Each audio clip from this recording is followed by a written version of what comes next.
안녕하세요. 소아청소년과 전문의 하종입니다. 현재 전 세계가 우한 폐렴으로 시끄럽습니다. 제가 명절에 고향 내려가는 동안에도 우한 폐렴에 대한 질문들을 많이 받았습니다. 아주 겁내는 사람도 있고요. 별로 무서운 병이 아니라고 생각하는 사람도 있었습니다.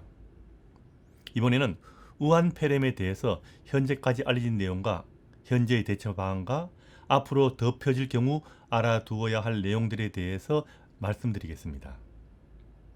우선 우한 폐렴이란 이름이 붙은 이유는 중국의 허베이성의 우한이란 대도시에서 처음으로 발생한 질병이라서 우한 폐렴이라고 흔히 말들 합니다. 정식 명칭은 2019 신종 코로나 바이러스인데 2019 NCOV라고 표기합니다. 하지만 많은 사람들이 우한 폐렴으로 알고 있어서 여기서는 편의상 우한 폐렴이라고 말씀드리겠습니다. 이 신종 코로나 바이러스는 과거 사람에게는 감염을 일으킨 적이 없는데 중국 우한의 한 수산시장에서 팔리던 야생 동물에게 있던 바이러스가 알 수 없던 이유로 사람에게 감염을 일으키고 전염되는 상태가 되어서 시작된 병입니다. 바이러스는 동물에게 병을 일으키는 바이러스와 사람에게 병을 일으키는 바이러스가 좀 다릅니다. 하지만 간혹 우연한 기회에 동물에게서 사람으로 새로운 바이러스가 감염을 일으켜서 사람에게 병을 일으키는 경우도 있는데 이게 이번의 우한 폐렴의 경우입니다. 현재로서는 박쥐나 뱀 등에 있던 바이러스가 지목되고 있지만 아직은 명확한 것은 알려지지 않고 있습니다. 예전에도 코로나 바이러스가 사람에게 감염을 일으킨 적이 있는데 그 대표적인 예가 사스와 메르스입니다. 사스는 박쥐에 있던 바이러스가 사양 고양이를 통해서 사람에게 전파되었고요. 메르스는 박쥐에게 시작되어서 낙타를 통해서 사람에게 전파되었다고 알려지고 있습니다. 이렇게 새로운 바이러스 때문에 새로운 병이 발생한 경우 몇 가지 문제가 있습니다. 우선 사람 몸은 질병에 대한 면역이 있는데 이 새로운 병에 대해서는 면역이 없습니다. 그렇기 때문에 우한 폐렴처럼 새로운 바이러스에 대해서는 거의 무방비 상태라고 보시면 됩니다. 더구나 새로운 바이러스가 병을 일으키는 경우 우리 몸이 어느 정도 반응하고 치료해야 하는지를 잘 몰라서 필요 이상으로 과잉으로 면역 반응을 하는 경우가 생기는데 그렇게 되면 역효과 때문에 우리 몸에 치명적인 결과를 초래할 수도 있다는 겁니다. 치료하려고 하는 우리 몸의 반응이 우리 몸을 망가뜨릴 수 있다는 이야기죠. 그리고 새로운 질병이 어떤 방식으로 전염되는지 잘 모르기 때문에 대처가 늦어질 수 있고요.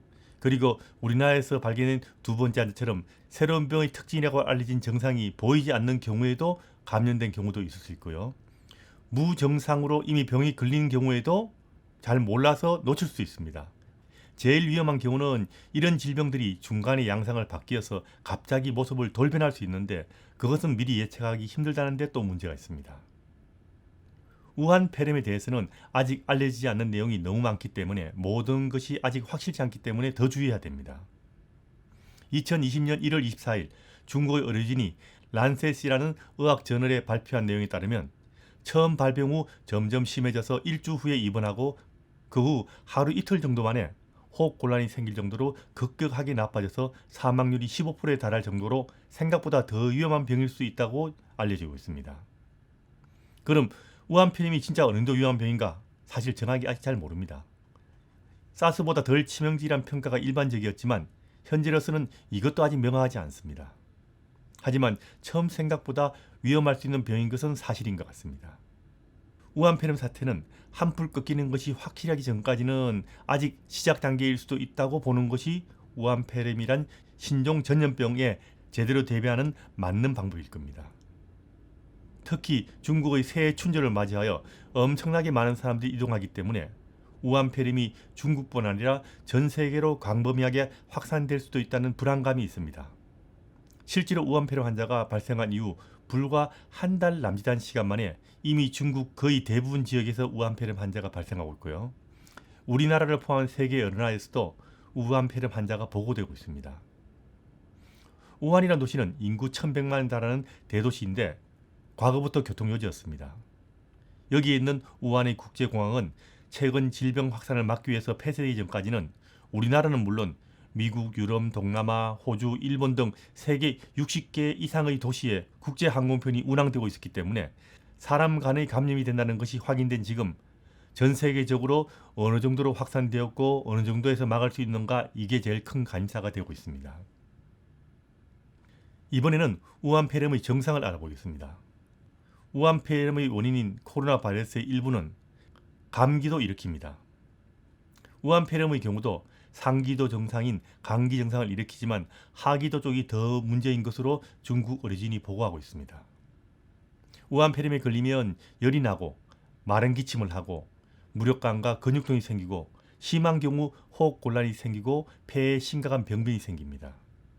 이 증상은 다른 코로나 바이러스인 사스에 걸렸을 때나 메르스에 걸렸을 때와 유사합니다. 그런데 상기도 감염의 증상인 콧물, 재채기, 목 아픈 증상을 호소하는 사람들은 비교적 적은 것 같습니다. 일단 숨쉬기 힘들어하는 증상이 있는 경우 심해졌다고 볼 수 있습니다. 심한 경우 폐렴과 심부전과 폐혈증 등이 생길 수 있고 더 심한 경우 목숨을 잃을 수 있습니다. 다행히 현재의 상황은 사스보다 사망 비율은 낮다고 말을 하지만 보통의 폐렴보다는 훨씬 사망 비율이 높습니다. 아직 이것은 사스보다 더 위험할지 그건 아직은 명확히 잘 모릅니다. 하지만 병에 걸려도 열이 없는 사람도 있고 이상이 없어 보이는데도 나중에 바이러스 감자인 것이 밝혀진 경우도 있기 때문에 방역에는 참 어려움도 있을 수 있습니다. 자, 그럼 누가 걸리면 위험할까요? 현재로서는 50세 이상의 나이 많은 사람들과 고혈압과 당뇨병과 심혈관 질환이 있는 사람들의 경우는 좀 더 조심해야 되고 좀 더 위험할 수 있는 것 같습니다. 하지만 중국 어리진들이 1월 24일 란셋에 발표한 중국 환자의 임상 보고서에 따르면 외부에서 들어온 새로운 코로나 바이러스에 대항하기 위해서 우리 몸이 면역 물질인 사이토카인을 과도하게 분비하는 현상이 보이고 있는데 우리 몸이 병을 이기려고 하는 이 대응이 역효과를 일으켜서 급성 폐 손상과 우리 몸의 여러 장기의 손상을 초래하는 사이토카인 폭풍이라는 사태가 생길 수도 있다고 의심되는데 이런 경우가 발생한다면 젊은 사람도 안심할 수 없게 됩니다. 지금 중국에서 우한 폐렴에 걸린 사람 중에 중증인 사람들이 많기 때문에 누가 위험할지는 좀 더 시간이 지나봐야 알 수 있을 겁니다. 현재로서는 나이 많고 질병이 있는 사람들이 주로 위험하지만 젊고 건강한 사람도 안심할 수 없다는 것이 지금까지 알려진 내용입니다. 전염은 잘 되는가? 이것도 이제 방역하는 데 굉장히 중요한 이야기겠죠. 전염은 잘 된다고 보시면 됩니다. 처음에는 전염이 잘 안 되는 것처럼 생각했죠. 그래서 사람 간의 감염이 없을 거라고 예측했더니지만 지금은 사람 간의 감염이 생긴다는 것이 명확해졌습니다. 심지어 한 환자를 돌보던 10명이 넘는 의사와 의료진이 우한 폐렴에 걸렸을 정도로 전염력 또한 처음에 생각한 것 이상으로 강할 수 있다는 것을 보여줍니다. WHO는 현재 우한 폐렴의 전파력을 잠정적으로는 사스보다 낮지만 메르스보다는 높다고 밝혔습니다만 이것 역시 잠정적인 수치입니다. 하루 동안에서만 중국에서 수백 명의 환자가 보고되고 있고 사망자 역시 점점 증가되고 있으므로 정말 전파력이 낮은지 사망률이 낮을 것인지는 경과를 두고 봐야 됩니다. 그나마 다행인 것은 비말 감염이라 추정되기 때문에 가까운 거리에서 긴밀하게 접촉된 사람에게 주로 전파된다는 겁니다. 물론 병원처럼 한정된 공간 안에서는 특이하게 근접거리가 아니라도 과거 메르스 때처럼 공기를 통해서 감염을 일으킬 수 있기 때문에 우한 폐렴이 의심되는 사람들은 바로 병원에 가지 말라는 겁니다. 1339 전화 걸고 대응책을 의논하라는 거죠. 초기에는 호흡기 증상이 있어야 환자인 줄 알았는데 이번 우리나라에서 발생한 두 번째 환자는 호흡기 증상이 뚜렷하지 않은 상태에서 이미 우한 폐렴에 걸렸다는 겁니다. 홍콩에서 발생한 일가족 환자는 역시 무증상 환자였기 때문에 질병을 추세를 보면서 질병에 대한 설명과 방역과 대비 사항이 바뀔 수밖에 없습니다. 이런 종류의 외부 유입 전염병은 들어오지 못하게 막는 방역이 제일 우선입니다.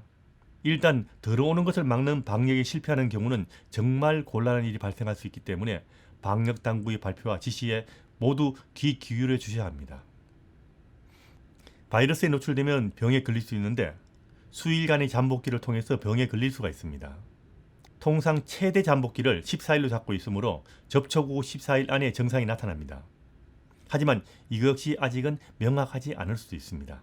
지금 현재로서는 14일이라 생각하시면 됩니다. 최대 잠복기를.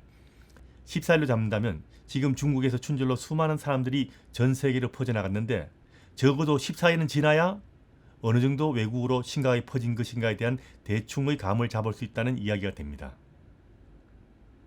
이번에는 질병의 예방에 대해서 말씀드리겠습니다. 현재 우한폐렴의 원인인 코로나 바이러스는 백신이 없습니다. 예방종은 없다는 이야기입니다. 물론 우한폐렴의 양상이 심해지면 백신을 개발할 수 있습니다.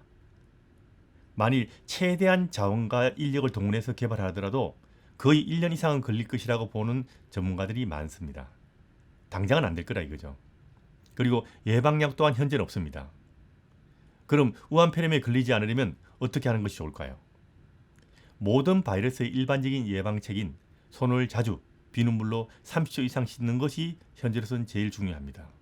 그리고 씻지 않는 손으로 입과 얼굴과 눈을 만지지 않는 것이 안전합니다. 특히 입에 손을 넣지 않는 것이 굉장히 중요합니다.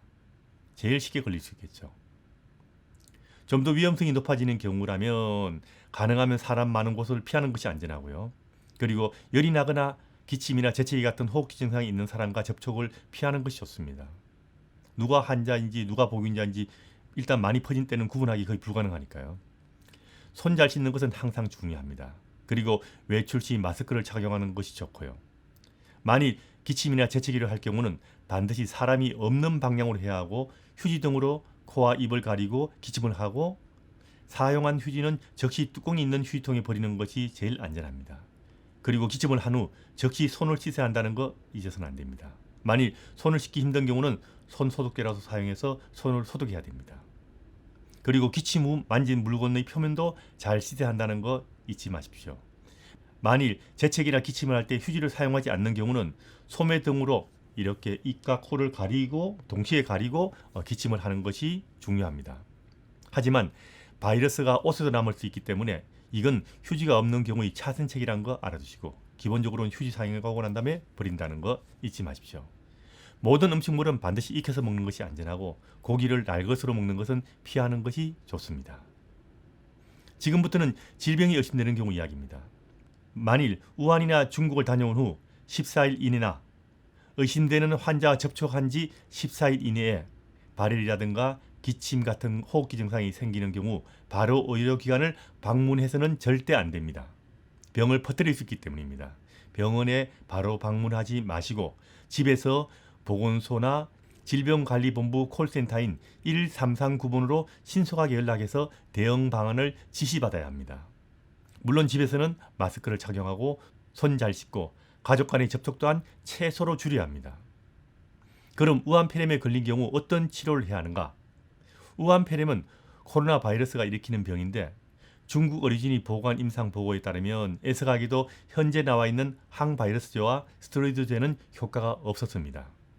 면역을 도와준다고 하는 약들도 효과가 없다고 보시면 됩니다. 현재까지 사용한 약 중에서 효과가 있다고 알려진 약은 없습니다. 현재로서는 그 어떤 음식도 효과가 있다고 알려진 것 없습니다. 과거에 전염병이 돌 때마다 이상한 음식들 효과 있다고 말하지만 그런 거는 나중에 별 효과 없다는 것이 다 확인되었습니다. 그럼 우한폐렴에 걸리면 무슨 치료를 할까요? 바이러스를 죽이는 치료약은 없지만 정상을 호전시켜주는 치료를 할 수 있는데 이것을 대증요법이라고 합니다. 대증요법으로 치료하면 환자의 목숨을 구하는 데 큰 도움이 됩니다. 현재로서는 보통의 건강한 사람들에게 제일 좋은 대비법은 평소 일찍 자고 일찍 일어나고 규칙적인 생활을 하고 충분한 영양을 섭취해서 건강한 상태를 유지하는 겁니다. 그리고 평소 손 잘 씻는 정도로 아마 충분할 거라고 봅니다. 만일 사태가 좀 더 심각하게 변해서 다른 상황이 발생하게 되면 바로 다음 동영상을 만들어서 올리겠습니다.